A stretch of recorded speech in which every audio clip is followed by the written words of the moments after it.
This customer says their heater quit working, but except for on the highway, it works great, but every other time it's dead. How could that be? Let's find out. Let's get started.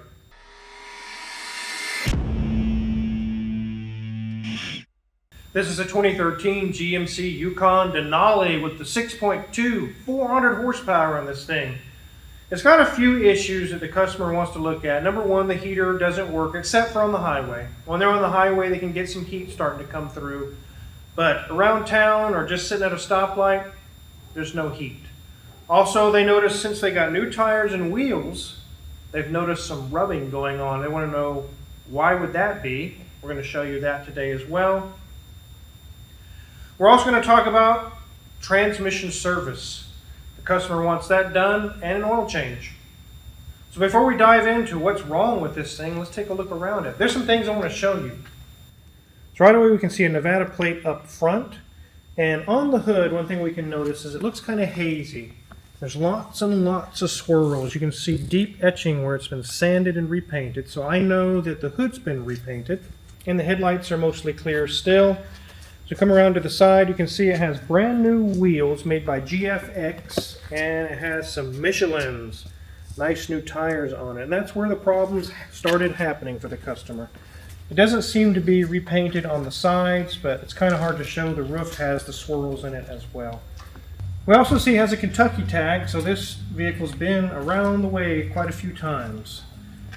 Same thing on this side, it's in pretty good shape. Let's go ahead and get the hood opened. Now here we have, it's an LS-based motor still, but this is a much higher horsepower L9H, and this has 400 horsepower and almost 420 pound-feet of torque. It's a 6.2 liter. We're accustomed to the 4.8, the 5.3, the 6.0, but this one's actually a 6.2, so a little bit more power there. It is a little dusty under the hood, but these are some really, really good engines. The LS-based motors are pretty much bulletproof, and they last a long, long time. But even though this is the big 6.2, this is when they started putting active fuel management even on the big engines with lots of power. So the system can work okay if you do frequent 3,000 to 5,000 mile oil changes with quality oil. We use Mobil 1 here at the shop, synthetic. If you skimp on the oil changes, you can start running into trouble with those lifters. But the engine itself otherwise are really, really good engines. Let's go ahead and let Mrs. Wizard give you guys an interior tour, and then we're going to get this thing up in the air. There we have it, 133,047 miles. We've got a fair amount on here, and definitely some time to do some preventative maintenance on here, but I'm liking the gauge cluster. I like the kind of the turquoise blue kind of behind there, looking good. So move up. Okay, the dash looking good. Got a little bit of a crack there. And another little bit of a crack, but it seems that this car probably has been outside. Since the hood was repainted, there's swirl marks on the roof, this probably lives outside. Got some lovely wood-ish trim there. We go to our center section, got a nice little stereo added. We've got easy-to-use HVAC controls. They do have a nice little charge station on here, because apparently they're doing a lot of visiting going all over the place. But we have more of this wood trim, covers up the cup holder, and we look in our center section. Look at that massive cargo space in there. Got receipts, got a little bit of a coin vault down there, and lots of cables. As you look at our seats, they don't have bolster on them because, again, this is a big boat you're driving here. We don't need bolster, but they are comfortable. They are pretty soft. We have lots of gray, and the only accent we have really is that faux wood trim. We do have 2 captain seats in the back and a third row probably buried back there, but I love that they have a traveling kitty with them. So not only are they going everywhere, they're taking the cat with it. Absolutely love that. Move up to our headliner. Looks like there's maybe a little bit of staining back there. Maybe something was leaking. Doesn't look like it was from the front up here. So maybe a door was open. I'm not sure. Got our infotainment screen back there to keep everybody in the back entertained. But see, as you look up here, nothing was leaking from this moonroof. So I'm not sure where that staining was in the back, where it came from. As we get to that steering wheel, yes, it does say Denali right there in the center right there. But otherwise, looking good. Got some nice wood trim on the outside of our steering wheel. Lots of buttons that we're used to seeing. So enough of this interior talk. Let's get this in the air and start seeing why does this have such a weird issue with the heating.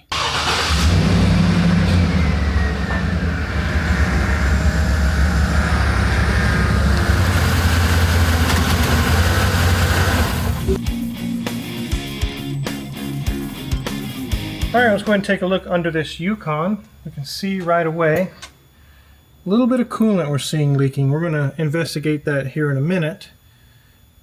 But here's we get to underneath the engine. Here's our front differential. Nothing's leaking. These are common to leak on the output seals here, but it's nice and dry. Check out these wheels. It does have the Magnaride shocks, and when these go out, they typically start leaking fluid out, black fluid, and these are doing fine here. Brakes are about 50% remaining. CV boots are good. Sway bar links are good. Nothing loose. CV boot is good, both of them. Brakes are 50%. Sway bar link is good. Nothing leaking out of this Magnaride shock either. Nothing loose. I do see a tiny oil leak. Another very common LS-based engine, or LS themselves, is right here. This one actually has the oil cooler. There's a little gasket, and it likes to leak. So we'll let the customer know about that. Here's our big beefy transmission for that 6.2 liter. I believe it's a 6L80. Everything's in good shape, not leaking. Here's our big transfer case. Everything's nice and dry there. Now on the transmission, the customer wants a service, and you saw if you watch Mrs. Wizard's interior review, it has about 130,000 miles. We're still in the green zone. I will do a service on it, but when we get close to 150, especially 200, I won't touch those. So we will do a transmission service on this 6L80. Look at this big exhaust, Mrs. Wizard. That thing is massive. It's girthy. It's bigger around than the drive shaft. That's crazy. Anyways, drive shaft feels good. Check the front one. Nothing loose there. As we come to the back, our differential is nice and dry.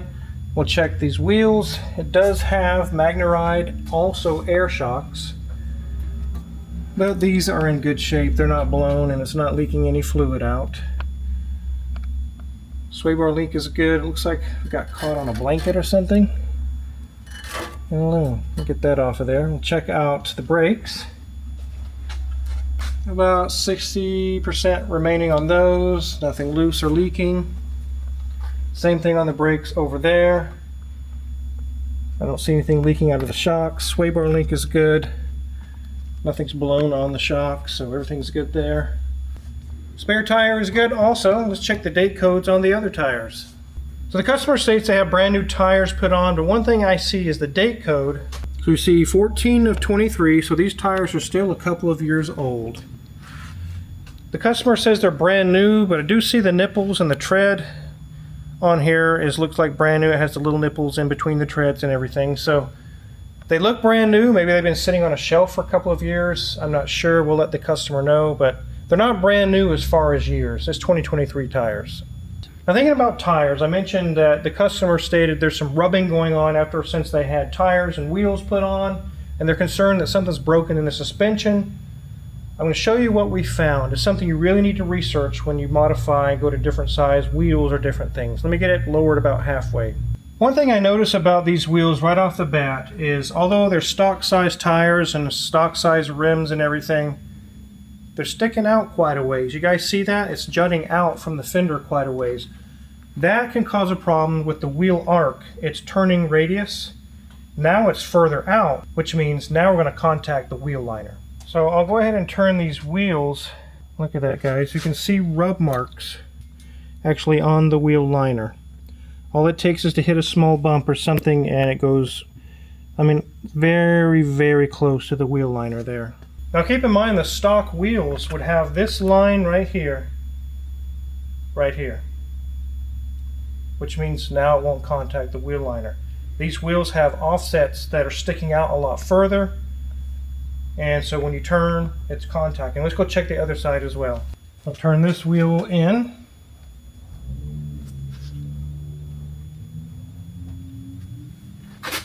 It's getting pretty close to that wheel liner as well. Keep in mind when the weight of the vehicle is on it, it's going to push it even closer to the wheel liner.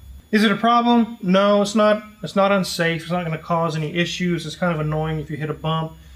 The customer could, if they want, kind of cut right there at the wheel liner. We're not going to do that. We don't cut on people's cars and do modifications and things like that. We recommend the customer take it back to the tire shop where they had this done and kind of show them what's going on and see what they want to do from there. But that's definitely a aftermarket wheel tire situation. We really don't get into that. So they're happy to do that. Now let's get this thing back on the ground and talk about no heat. Okay, so like I mentioned, the customer has no heat at idle, sitting at a stoplight, or just cruising around town. There's just no heat. But they get on the highway, they start to get heat again. So let's play the game. You guys like to post in the comments what you think is wrong with it. So we'll go over 3 options what it could be. Is it number 1, a clogged heater core? Is it number 2, an issue with the dash actuator in the dash? Or is it number 3, low coolant level? Let you guys post in the comments what you think it is that would cause no heat except for on the highway. It has plenty of heat, but not around town. So we showed you when we did the under inspection of the vehicle, there's some little coolant drips going on. And Danielson checked this out. He diagnosed it, and the first thing he checked was the coolant reservoir. Let me show you what we found. The first thing he did is took the cap off and kind of looked at the coolant condition. Right now it has coolant in it, but it was absolutely dry, bone dry. There was nothing in it. So let me grab a pressure tester and show you how we figured out what's going on. We know coolant is missing. How much coolant is missing though? Let me grab my pressure tester. So here's our Swedish-made pressure tester again. All it is just replaces the radiator cap with a cap that has a port on it to connect a pressure tester to. Just screw that on until it seats all the way down.